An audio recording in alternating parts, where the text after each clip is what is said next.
Hello everyone, ಮಕ್ಕಳಿಗೆ ದಾಳಿಂಬೆ ಹಣ್ಣು ಏನಕ್ಕೆ ಕೊಡಬೇಕು, ಅದರಿಂದ ಏನೇನು ಉಪಯೋಗ ಅಂತ ಈ ವಿಡಿಯೋದಲ್ಲಿ ಶೇರ್ ಮಾಡ್ಕೊಳ್ತಾ ಇದ್ದೀನಿ.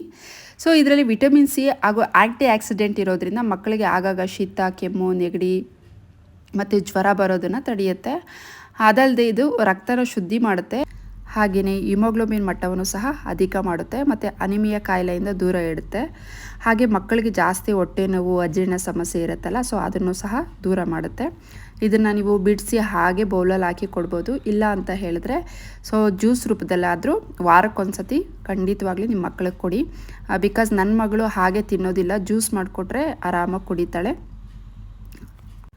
ಸೊ ಅವಳಿಗೆ ರಕ್ತ ತುಂಬಾ ಕಡಿಮೆ ಇತ್ತು.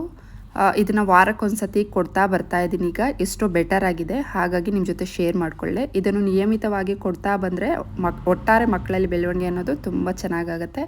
ಸೊ ನಿಮ್ಮ ಮಕ್ಳಿಗೂ ಟ್ರೈ ಮಾಡಿ. ವಿಡಿಯೋ ಇಷ್ಟ ಆಗಿದ್ರೆ ಪ್ಲೀಸ್ ಫ್ರೆಂಡ್ಸ್, ಫ್ಯಾಮಿಲಿಗೂ ಕೂಡ ಶೇರ್ ಮಾಡಿ ಅಂತ ಕೇಳ್ಕೊಳ್ತೀನಿ. ಸೊ ಮುಂದಿನ ವಿಡಿಯೋದೊಂದಿಗೆ ಮತ್ತೆ ಸಿಗ್ತೀನಿ. ಅಲ್ಲಿ ತನಕ thank you so much. Love you all. Take care. Bye.